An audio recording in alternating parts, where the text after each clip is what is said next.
Welcome to the Resilient Mindset Podcast, an exciting new podcast by Resilience Queen, Justine Martin. Justine is the owner and founder of the Resilient Mindset, a division of the Justine Martin Corporation. Justine draws on her years of experience and knowledge consulting with clients to develop and sustain a positive mindset. Focused on igniting your passion, purpose and power, follow the Resilience Queen each week as she delves into the mind of her guests, exploring fascinating stories and inspiring journeys. Lynn Delmastro-Thomson is a certified hypnotist, energy healer and entrepreneur for the past 13 years. After being misdiagnosed with leukemia at the age of 25, she became passionate about sharing her message. Lynn believes that a chronic illness diagnosis doesn't have to be a life sentence. Lynn works with women with chronic health symptoms who want more energy so they have peace of mind, live a meaningful life, and be independent. Lynn is a sought-after speaker, podcaster, and author of the Amazon bestseller, You Are Not Your Diagnosis. Lynn holds a master's degree in somatic psychology. In her spare time, she enjoys dancing, hiking, and playing the piano. Welcome back, listeners, to the Resilience Mindset Podcast. Today I've got Lynn with me. How are you, Lynn? I'm doing well. How are you? Great. Yeah, I'm good. Bright and bushy for an early Tuesday morning. In cold Victoria, I'm rugged up. You look like you're somewhere warmer. Yes, I'm in Arizona, so summer here and definitely warm. Yeah, and what time is it? It's about 3:15 in the afternoon. So so the day I'm before. And I'm 8:15 on Tuesday morning. So yep, it's Monday here. Just call me future girl. Okay, let's get into it, Lynn. What does resilience mean to you? Yeah, resilience to me means like being able to kind of navigate through a bunch of challenges, a bunch of difficulties in your life and come out the other side stronger. I think that's how I would say resilience. Yeah, definitely. What's an adversity that you've personally faced and how did you draw on your resilience to cope? Yeah, so the difficulty that I went through, one of the biggest difficulties in my life was actually when I was misdiagnosed with leukemia when I was 25.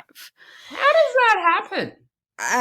It's a crazy story. Sometimes, I don't know if you have Lifetime movies there, but we have a channel here called Lifetime Movies. And sometimes my life feels a bit like that. When I look back at that time period of my life, I honestly don't completely know how they made that mistake and how they didn't correct it for 3 years. Lab error, I think, was part of it. And then I think the other part was wearing blinders, really. Like they kind of gave the label and then they just proceeded down the path, even though I kept saying, you keep saying I'm getting better. I feel like I'm getting worse. None of it made sense to me. Oh my God. Like I've had leukemia. In 2000 and I was diagnosed at the beginning of 2017. I know what it feels like to have that, and the blood tests and the repeated and that. Oh my God, I'm floored. From that. It's that it happened is one thing, and then that they couldn't like figure it out for 3 years is like a whole another thing that seems pretty crazy. Did you go through chemo? I didn't. They gave me a particular pill, which I think in some essence was kind of like chemo in a pill, but it wasn't the traditional chemotherapy, thankfully. I mean, that would have made the story even worse, but I was on a medication I didn't need. I'm sure my listeners will want to. Which leukemia did they say that you had? Because there's so many different types. Chronic myelogenous leukemia, so CML. I had CLL. So close. Okay. Yeah. Oh, yes. Yeah. A little bit different, but a little. Yeah. So you can imagine going through that was quite the journey, and certainly taught me about resilience, because at every turn I kind of felt like I was forced to kind of figure it out for myself and forced to figure out how to support myself through probably I would say it was the hardest experience I've ever had in my life.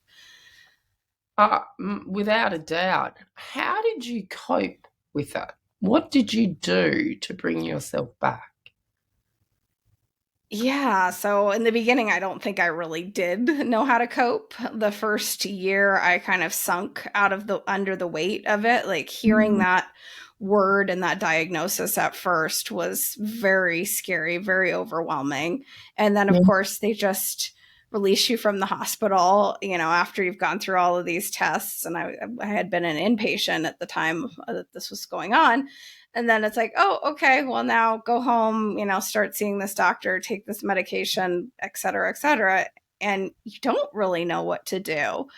So in the beginning, I kind of sunk into like just trying to find my way back to normalcy, trying to find my way back to a normal life. And then as time progressed, I actually just fell into depression in the beginning. I had so much depression, so much anxiety. I went to a dark place because basically a year after this happened, or a year and a half, my best friend then suddenly passed away. So I had just had one trauma in my life of getting this life-changing diagnosis. And then my best friend, who was 18 days older than I was, died of a blood clot, which part of my story had actually involved a blood clot in the veins that drain my liver. So it was like so close to home that it shook me even deeper. And that was kind of the pivotal turning point in my story. Was I realized, as I sunk into this depression, it got really bad for about 3 months. I stopped like properly eating. I would skip the medication some of the time. I'd lay in bed. I was like super depressed. And finally, when my parents convinced me that I needed to get help, that I needed, mental help at this point, I remember kind of the turning point being in this program that I went into for about 5 days. I realized, wow, I have no coping skills. I have no tools. Like I thought basically at this point when I went in there, I thought I just wanted to die because in all honesty, I didn't know how to live. I didn't know Mm. how to live with this. And it was kind of like this mindset shift happened to me. It was like, oh, wait, I don't think I really want to die. I just want to know how to navigate through this. I want to have tools so that Yeah. every day doesn't feel overwhelming and painful and anxiety producing. Yeah. So what tools did you discover? So I started to see somebody who did something called biofeedback therapy. And that was basically they hook you up to all these different sensors on your fingers and around your waist. And they measure different like signals from your body, like your heart rate.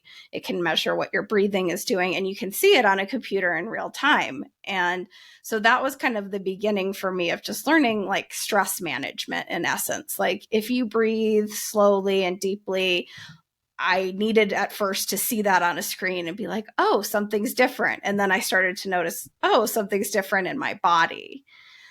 I found help in traditional therapy at the time. So I was seeing a talk therapist. And then she actually referred me to a class that was called Yoga for Healing. And I remember very clearly at first thinking she was crazy for sending me to a yoga class because the only yoga I had ever seen, people were in a gym setting, and they're like doing headstands and bending into pretzels. And I'm like, I'm sick. Like, why are you sending me to a yoga class? Just to stop you there for 2 minutes. In Australia, we would probably call that restorative yoga. Yes. So just working that out. And you said, what was the other one that you said? Talk counseling? No, talk therapy. Is that what you Talk therapy. Yeah. Yeah, like seeing a psychotherapist. Over here, we would just call that counselling. So, just for the Australian listeners, just to differentiate between the two. That's all. So, carry on. Sure. Yeah. So you went and did Yeah. that. So yes, so I went and did what was, like you said, it was a restorative yoga class. And that, again, kind of created over time a new relationship with my body. I started to, as we laid on the floor and we're just breathing, it was like very calming. And I started to have these realizations. I had for a while thought my body had failed me. And in those classes, I started to realize, no, my body had never failed me. It was always doing the best it could. I was probably the one that was failing my body by not loving it, supporting it, giving it what it needed to navigate this hard journey that I was on with it. Yeah. Wow. And then basically, you know, I started to just explore anything that came across my path. I said yes to so many things. You know, people would say, have you tried acupuncture? And I'd say, no, but do you know a good acupuncturist? And so I would go for acupuncture. Have you ever tried Reiki? No. And someone gave me a Reiki session. And it just became like exploring all these things that most of them I didn't even know existed, you know, before this journey. And they really gave me all these tools to learn how to calm myself down when I was anxious, you know, things that I could do to feel better when my body didn't feel well, when I felt overwhelmed. And it was powerful to start to learn I could take some charge of my life and my health. Yeah. So, Lynn, how did you find out it wasn't leukemia, and what went on then? Yeah. So for basically 3 years, I had been asking to see a different hematologist because I felt something was wrong. And part of it was the care I was getting from this doctor I didn't really care for. And I kept being told by my primary doctor, I don't know how it works with insurance there, but here in the US, to see a specialist, you need your primary doctor to write a referral. So I couldn't just choose to say, I'm going to look for a different hematologist. I needed that doctor to say, here's a piece of paper that magically lets your insurance pay for that. And he would not give that to me. He kept telling me that he thought this doctor was great. They had gone to medical school together. So basically, it took me getting healthy enough and stable enough, because at the time I was actually a student. I was a graduate student, and my insurance was through the graduate school program that I was in. And so the only way for me to get other insurance was to get it through a job. So I had to get myself healthy enough so I could get a job that would give me insurance. So I know that's a big difference, you know, because you have state supported health insurance. And at the time, especially that I went through this here in the US, I was pretty much SOL, you know, not in a good place. And I got a job finally after 3 years, and I got health insurance. I got a new primary doctor. I asked for the referral. She sent me to a new doctor. That doctor, in the first appointment, I had a stack of medical records, probably, you know, 3 inches thick. He starts looking through all these medical records and he says, I don't think this is chronic myelogenous leukemia. I think it's something different. And, you know, my jaw kind of dropped to the floor. Like, how could this be missed? That is just mind-blowing. So did he then give you a proper diagnosis? He did, yes. Like, he had his suspicion of what he thought it was, but of course then they need to do more tests to make sure that, you know, what he's thinking, just based on the evidence of all these lab tests and things, was accurate. And he did that, and he confirmed what he thought it was. Wow. That's incredible. And you bounced back from that? I did, yeah. I mean, I think had I not had all of the things that I discovered in kind of the second half of that 3 years, it would have been harder, just because I was already a little further down the path. I already had things to help me with the stress of like, oh no, you thought it was this diagnosis. Now it's something else. Now you need more tests. You know, I was drawing upon all of the things that were basically tools that I had learned that helped me to be resilient through that. And then, you know, finding that out, processing it, and then getting the correct treatment actually, you know, helped me further, obviously, because I wasn't taking a medication I didn't need. Yeah. Yeah. And that's what, you know, I teach people about. the strategies to put in place, the coping mechanisms to put in place to gain resilience, and everything that you've mentioned there is, self-care. Looking after your self-care Exactly. is vitally important all the way through your life.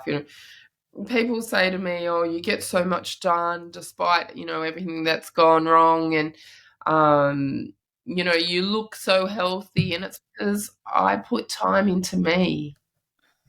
I'm extremely busy, but I Yes. still put time into me. So I didn't just have one cancer, Lynn. I had 3 at the same time, 3 Oh, different ones, wow. and Wow. 2 different blood conditions at Yeah. the same time, and MS, Wow. all at the same Wow. package. Yeah, and came through That the was a very intense time of your life, I'm sure. very, very, very, and that's how this podcast came about. Was I, um, came through it all, and people wanted to know what my secret was, and on how I came through it all, what strategies I had in place, how did I cope with it, Right. and hence now why I'm interviewing you, because there's some amazing stories out there. Lynn, who are your role models in resilience and why? That's a good question. I think, some of the teachers that I've worked with over the years, definitely, I like to work with people that practice what they actually preach. It's not like, oh, well, you should do this thing, but I never do it for myself. I never meditate or do breathing. I never do yoga. I never now I've studied hypnosis as well. So, people who really walk their talk, I think, show you what it's like to, have those tools and also to use them, Yeah. be transparent about their lives and their life experience and what they're going through. Mm. What are your passions? Yeah, so I have lots of different passions. Some just kind of fun in life. I love to travel. I'm actually planning a trip next year internationally. Where are you off to? Professional Italy next spring. Nice one. I'm off to Bali next month and Ireland at the end of the year. Now that the world has opened up and we Oh, can, wonderful. yeah. Yes, I'm looking forward to that. So that's a passion. Another passion is helping other people who are navigating their healing process, their journey. So I do that with what I've learned, and I know you understand just how powerful it is to help other people with what we've learned Yes, and what's helped definitely. us. How do you cope now with pressure? I think one of the most important things for me when I'm dealing with pressure is just to take some time to slow down.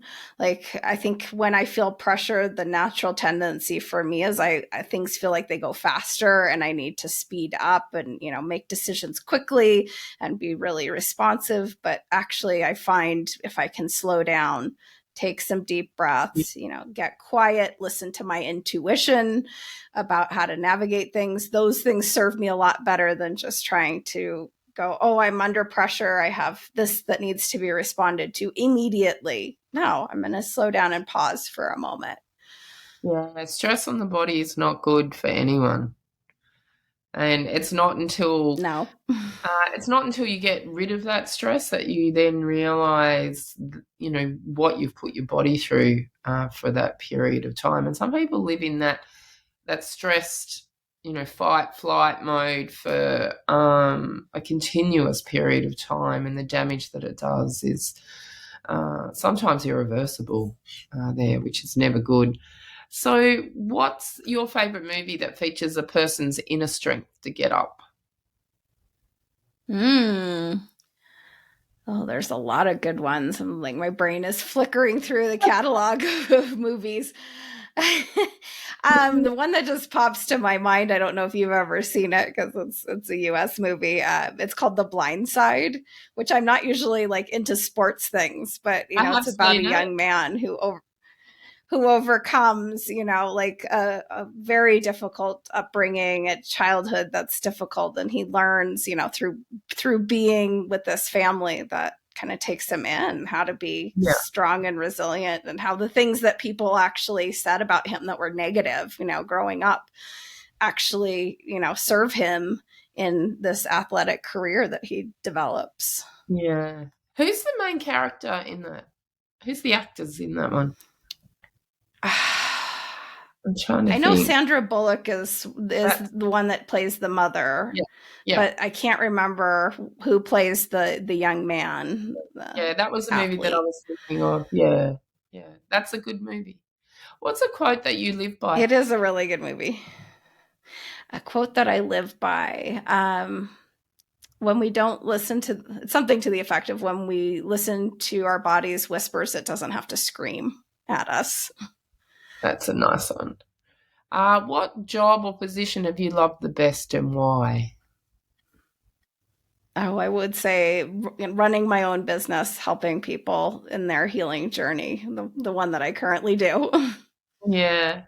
What guides you to find purpose and direction in your life?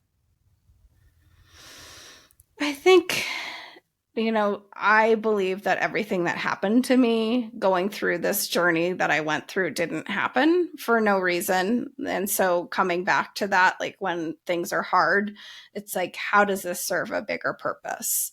So for me, it served a bigger purpose in being able to understand health and healing, and then understanding how other people navigate through that journey that they might be on, that's similar but different to mine. Did you sue them, Lynn, for the misdiagnosis of 3 years? That's another crazy story. Yes, I did, because I didn't want it to happen to anybody else. Oh, yeah. And then it ended up in a hung jury. So half of the people thought that, they didn't do anything wrong. Half of the people agreed with me. And all I was told at the end of the 2 weeks when that happened was, your choice is either to drop it, or we can start another trial the very next, I think it was a Friday that the verdict came back, so we could start again the next Monday. And I went, I've already spent 2 weeks of my life that were very hard doing this. And I let it go, because I couldn't spend a whole month of my life doing that with no guarantee if it would be any different. Jeez. So he continued to practice medicine then? Yep, he did. Yep. Scary. And it wasn't just one doctor, but it was actually a major hospital, a university hospital, where I was diagnosed, and they were never held accountable either. Oh my God, that's just horrible. Horrible. I can't even begin to imagine your journey in that. And, kudos for you for having the strength to bounce back and make a better life for yourself from going through that. Your trust in the medical profession must be just blown away. Yeah, I'm I'm a pretty informed consumer, I would say, when I have to deal with the medical system, which I try to avoid because I don't have a ton of trust or faith in it. But when I do have to interact with that system, I ask a lot of questions. I don't take no for an answer if I want to see somebody else. I will never go through, not being allowed a second opinion for 3 years for something that was crazy. That is, it's a little bit different over here in Australia. We are lucky with our Medicare system. We can go to a doctor. We don't have to have insurance. We have private medical insurance, or you just go as a public patient, and we can go to a bulk billing clinic and not be charged to see a general practitioner. Specialists are always a little bit different, and we need a general practitioner or a GP to give us a referral to then get to a specialist. And if we wanted to change specialists, we would then have to go back to our GP or a GP and get then a referral. Now, a specialist can write a referral for another specialist, but that referral only lasts for 3 months. And then you have to go back either to a GP or another specialist to get the referral back to the specialist, which is ridiculous. A GP's referral over here will last 12 months to see a specialist. unless you have a lifelong chronic disease, and then they can write it as a lifelong referral over here. So Okay. it gets a little bit confusing with it, but we are Right. very fortunate that we do have Medicare, and that my cancer journey didn't cost me a cent. So I went through numerous amounts of medication, chemotherapy, immunosuppressants, hospital stays, all the blood tests, MRIs, PET scans, CAT scans, and the specialist as well, and I didn't have to pay a cent. So, I'm eternally grateful and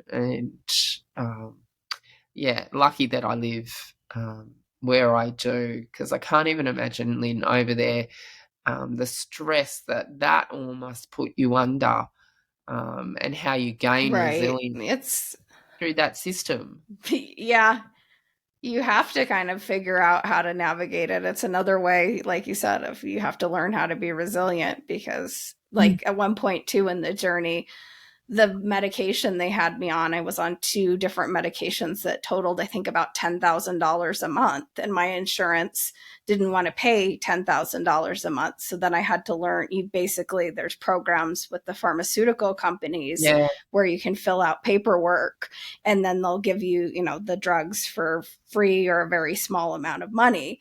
But, it's another thing you had to learn how to do, that while you're sick, why do you have to add stress to someone's life, that they need to figure that out?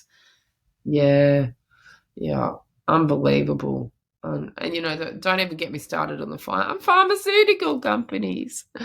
Yes. I'm the $1 million woman. The amount of money that it's cost to keep me alive would be well over $1 million. With the medication. If you had, that many things going on at once, for sure. Yeah, definitely. Okay, who are the 3 most influential people in your life, and tell me how they've impacted you? One of them would be, I think, my grandmother, my mom's mom. I've always, felt a closeness to her. I was fortunate that she lived in the same town where I grew up. And so she was always that extra loving support, that care that I had. I would say, who else?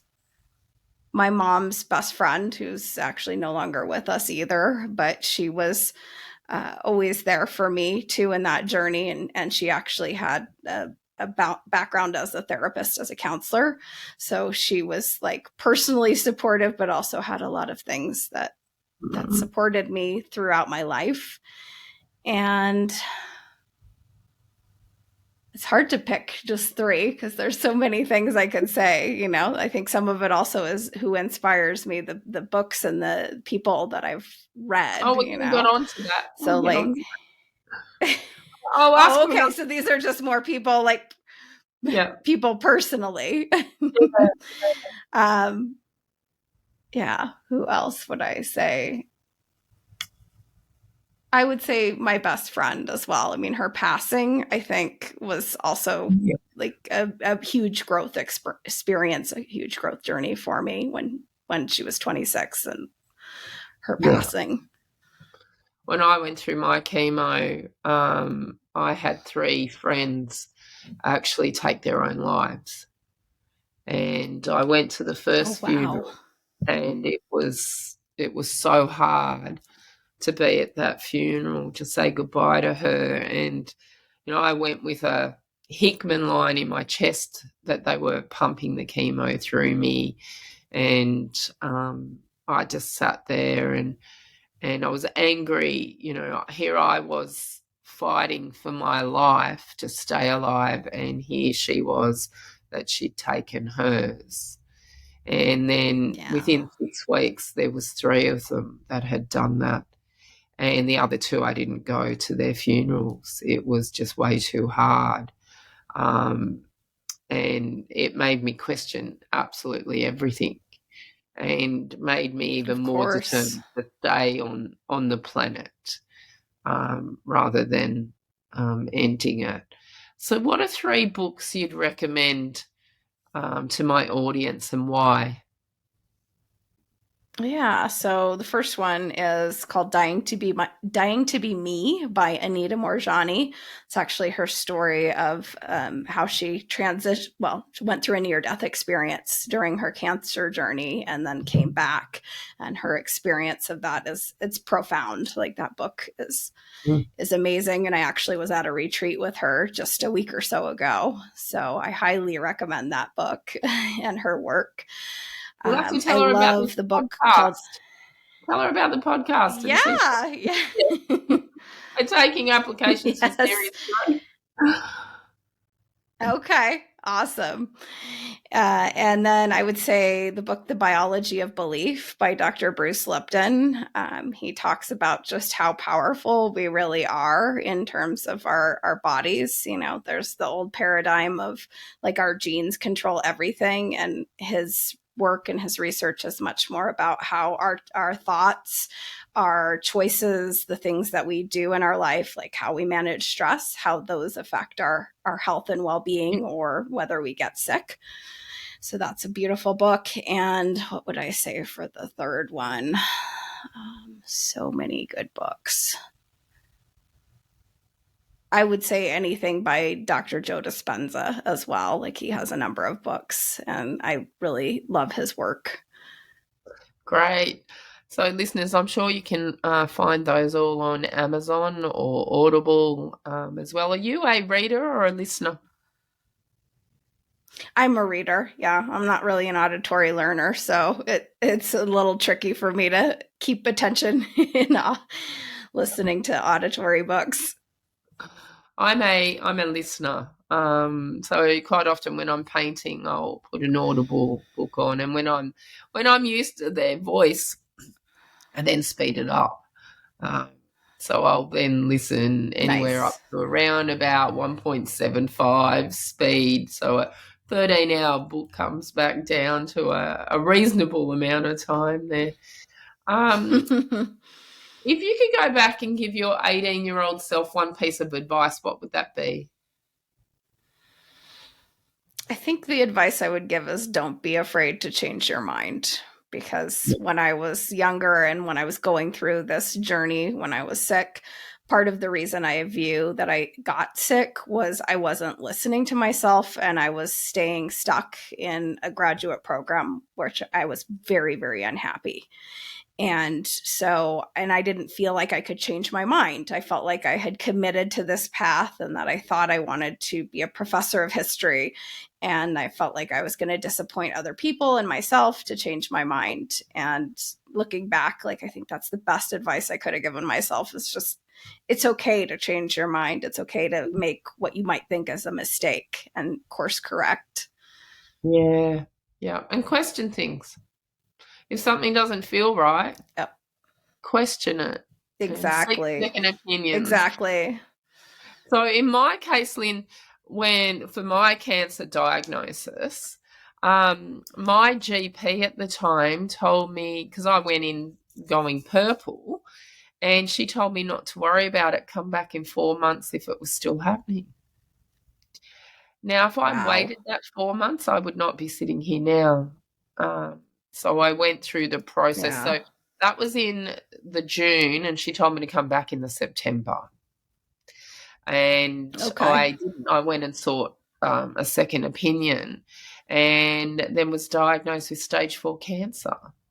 Now, if I'd waited, I wouldn't be here. I recently, as of last week, my girlfriend was diagnosed at the beginning of the year with arthritis, with chronic arthritis, and was put on large doses of steroids and high doses of steroids, and she went to hell on those steroids, and she just wasn't getting better. She was just getting worse and worse and worse, and was deteriorating quite rapidly. And she went and sought another opinion, and it turned out that she was terminal, that she was riddled with cancer throughout her body, and she died 3 weeks later from cancer. passed away last week. So it is really important to if you know, no one knows our body better than what we do. Exactly. I agree. You can You live in it 24/7. Yeah, you can sit across from a medical professional, and in my case, the GP, general practitioner, and my ailments, my illness was outside of her scope of expertise. Yet she didn't turn around and say to me, I think you're outside my scope of expertise. You need to go see someone else. You need to go see a specialist. Right. Now, my liver count, my blood work had been out for years, but because I was on disease-modifying therapy for the MS, they just put it down to that and didn't investigate any further from it. Right. So when you go somewhere, and it doesn't have to be a medical appointment and that, and you get that feeling in your gut that something is not right, that is every cell in your being vibrating, telling you that you need to find a different course. You need to find someone else to either listen to you or get out of that situation, because that's your subconscious, everything telling you that something's not, that isn't right. Would you agree, Lynn? I would totally agree with that. Yeah. I mean, for those 3 years, I knew something wasn't right.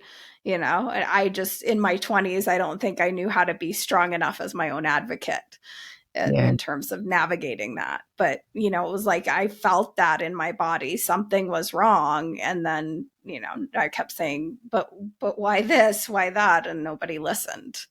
Yeah.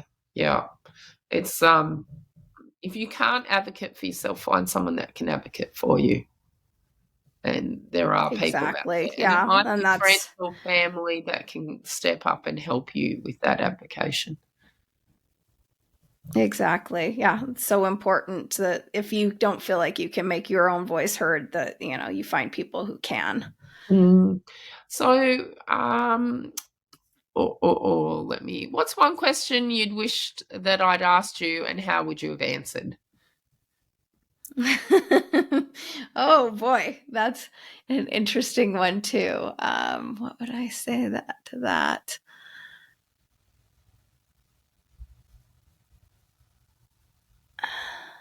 That's Lynn thinking that pause. You haven't lost us there. Pretty much covered There's so many different things.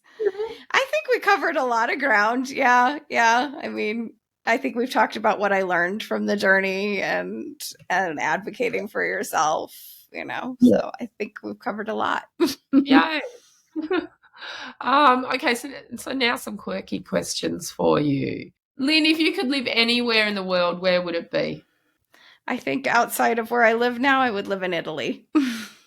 Very nice place in the world to live. What was your favourite subject in school? History. Pineapple on pizza, yes or no? Nope, not for me. I'll eat your pineapple. What's your favourite food? You can have it all. I would say Mexican food, like tacos. Nice. Tea, coffee, hot chocolate, or wine? Tea. What music do you like? I like almost anything. The only thing I don't really like is country music and rap music. So I love like jazz, pop, like all sorts of things. Awesome. Lynn, this brings us to the end of our little chat today. Where can my listeners find you online? Yeah, so the best way to find me is my website, which is heartfirehealingllc.com, or you can also look for me on Instagram at heartfirehealing.